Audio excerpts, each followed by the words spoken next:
Guys. So my name is Naya Bingham McDowell, if you haven't heard already, and I'm a part of Raw Talent, a creative arts program based out of Making Waves Education Program in Richmond. We will be performing an excerpt from our play Tay's Harmony, our modern day version of Romeo and Juliet. The play will explore the culture of gun violence in our community and challenge the audience to reimagine Richmond through the lens of love. It will be Saturday, February 9th from 6 to 9 p.m. at El Cerrito High School. I'll be in the lobby with flyers after the show. Tonight, we are performing 3 of the monologues from Tay's Harmony. The first by the narrator, the second by Tay, and the third by Harmony. We hope you enjoy and can come support us on February 9th. Enjoy.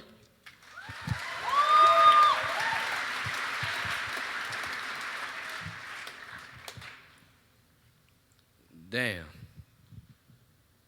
She look good. Why not she spread her beauty across the skies and shed light to shame the dimming stars? Or is she a flame slow to death? I imagine. There is no home where her heart is.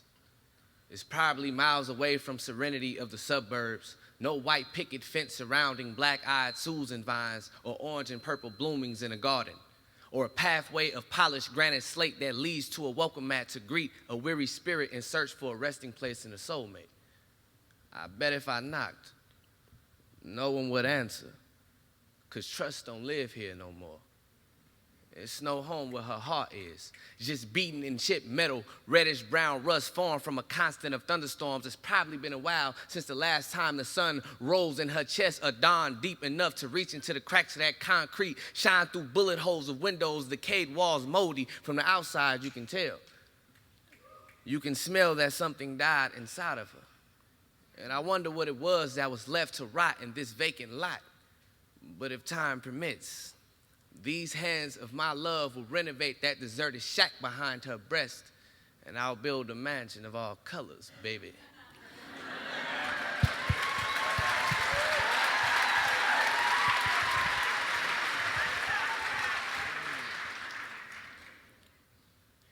Damn. Tay.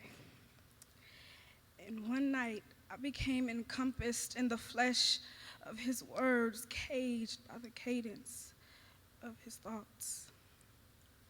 Breathing right into his cryptic trap, I smile.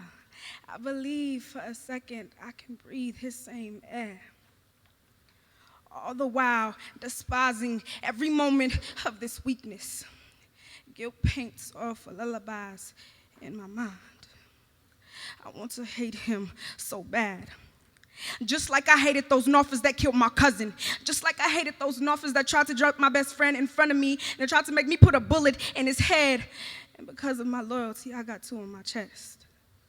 Still, sometimes I flash back to my past whispers.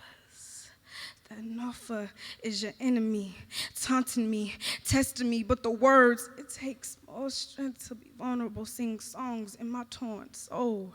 How does a hard girl turn soft when she's still living in a war zone? Just like I once hated myself, I once hated him, but I can't. Dazed by the swag in his veins and the dream in his eyes and the conviction in his movements erect the secrets in my heart. Damn, how the hell has happened? The man that breaks bread with my supposed enemy snuck into the pores of my freshly paved skin, till the earth beneath this gravestone in my chest and gave CPR to the mouth of my desire. Is it true? Could it be? Dare I speak these impossible words, this love story at a crossroads? I want to know how this rose planted in acid soil has grown to be so healthy when all it is surrounded by is hate, crack rocks, broken bottles, and revenge. I want to know how it blooms so quickly and blossoms so bright, and how it found its way to grow in the garden of our thirsty, barren hearts.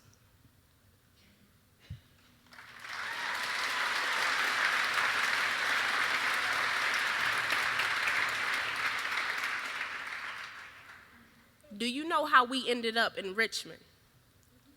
When we was free but still seen as niggas 1940s, hoping to find jobs in Kaiser's shipyards. They let us work with them, but we couldn't live side by side. We rested on the outskirts of Richmond, never allowed to live in that town because white people needed their space.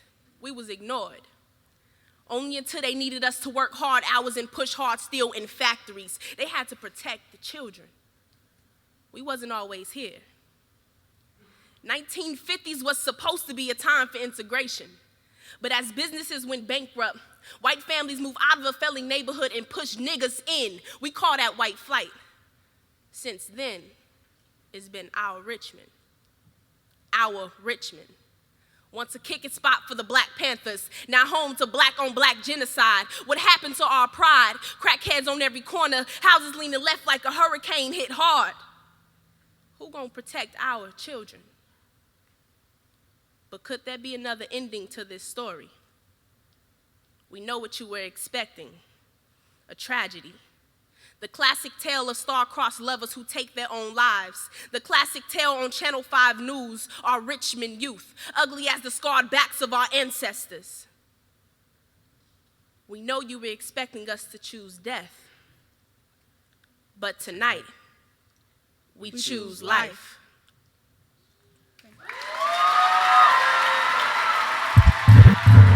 Yes, yes.